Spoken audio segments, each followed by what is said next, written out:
নোয়াখালীর এক রাজনৈতিক মতবিনিময় সভায় এমন এক প্রশ্ন উঠে এসেছে যা দেশের নিরাপত্তা, কূটনীতি ও প্রতিরক্ষা ব্যবস্থা নিয়ে নতুন করে আলোচনার জন্ম দিয়েছে। জাতীয় নাগরিক পার্টির একজন সিনিয়র নেতা বলেছিলেন, বাংলাদেশের ভবিষ্যৎ লড়াই যদি হয় তবে তা ভারতের সঙ্গেই হবে। তিনি আরও বলেন, ভারত শুধু বাংলাদেশের উপর কর্তৃত্ব বিচার করতে চায় না, বরং দেশের প্রতিরক্ষা খাতগুলোতেও নিজেদের নিয়ন্ত্রণে রাখতে চান। এই বক্তব্য শুধু রাজনৈতিক উত্তেজনা নয়, বরং তা এক গভীর বাস্তবতার প্রতিচ্ছবি, যেখানে ছোট্ট একটি দেশ ক্রমাগতভাবে বড় প্রতিবেশীর ছায়াতলে থাকতে বাধ্য হচ্ছে প্রতিনিয়ত। প্রতিবেশী রাষ্ট্রের সঙ্গে ভালো সম্পর্ক থাকা যেমন গুরুত্বপূর্ণ, তেমনি সেই সম্পর্কে যেন একতরফা বা আধিপত্যমূলক কোনো ধরনের আচরণ না হয় সেদিকেও সজাগ থাকা জরুরি।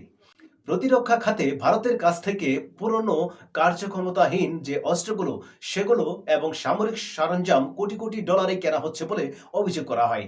বলা হয় এই অস্ত্রগুলো ভারত নিজে ব্যবহার করতে না পারছে, বরং সেগুলো বাংলাদেশ কিনে নিচ্ছে রাজনৈতিক চাপে পড়ে।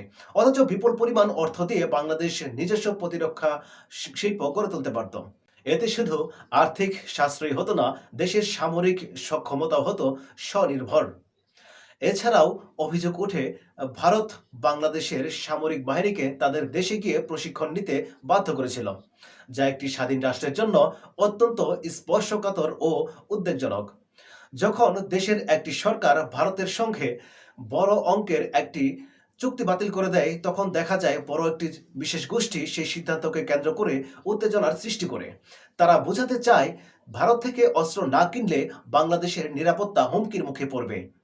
এই কথাগুলো আমাদের মনে করিয়ে দেয়, রাষ্ট্রীয় সিদ্ধান্ত শুধু রাজনৈতিক বিবেচনা নয়, কূটনৈতিক দূরদর্শিতা, অর্থনৈতিক সচেতনতা এবং জাতীয় স্বার্থকে সর্বোচ্চ গুরুত্ব দেওয়ার প্রয়োজন।